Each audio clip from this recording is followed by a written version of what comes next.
Sprawall from the former Success Academy parent to tell her story that will hurt your soul and heart. Hi, my name is Karen Sproul, and this is Matthew Sproul. Yes. I come to you from the Harlem community. I'm not from this community. Yeah, Harlem. And with all due respect, I come here to speak to the stakeholders.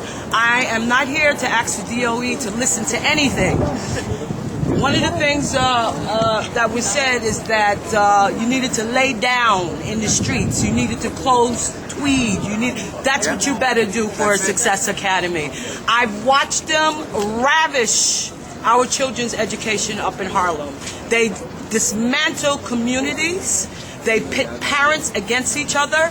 And when my son, Matthew, won the lottery and attended their school, within 12 days of him being there, they systematically identified him and 5 other children, who 2 of them happened to be English language learners, the other 2 special needs with ADHD. They identified them as defective children and they put them in the back of the classroom. Within days, every single one of those children disappeared. I was the holdout. I said, if something is wrong with my child, you got to tell me what's wrong with my child. I want an assessment. They did an assessment on Matthew. This is by the 12th day. And their own psychologist told me, your son is in danger of seeing himself as stupid and bad.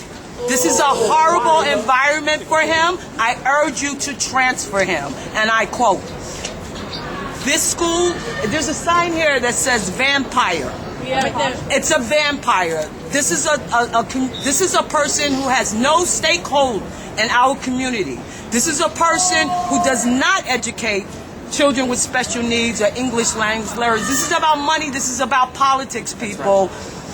We're not going to ask Mayor Bloomberg to listen to anything. We're not going to ask Chancellor Walcott to listen to anything. We're going to push back. I'm going to show up everywhere Success shows up. We're going to push back and we're going to say no. Enough. Our children's public education is not for sale. It is not for sale. It is not for sale. And I'm telling you, every time there's a hearing or public hearing, you show up. Stop it. I'm telling you, they have ravished Harlem. Harlem is ravished. And then they select the children that they want and the children that they don't want. And then they skew and flaw. They have these flawed systems where they evaluate them and compare them to schools. My son right now is in a public school where it has a C rating and it's in jeopardy of being on the list of a failing school. And guess what? They said my son is gifted. My son is thriving. They take my son 7 hours a day, 5 days a week. They hug him. They tell him they love him. They tell him he's a winner. He is. And these are public school teachers whose evaluation they want to attach to children and post in the newspaper. They demonize our teachers. This is all part of a whole system to privatize our schools and put our public education up for sale. And we say no. Enough. No Harlem Success Academy nowhere. Not in Harlem, not in Williamsburg, nowhere. Not in an affluent neighborhood, not in a poor neighborhood, nowhere. We don't want them. Thank you.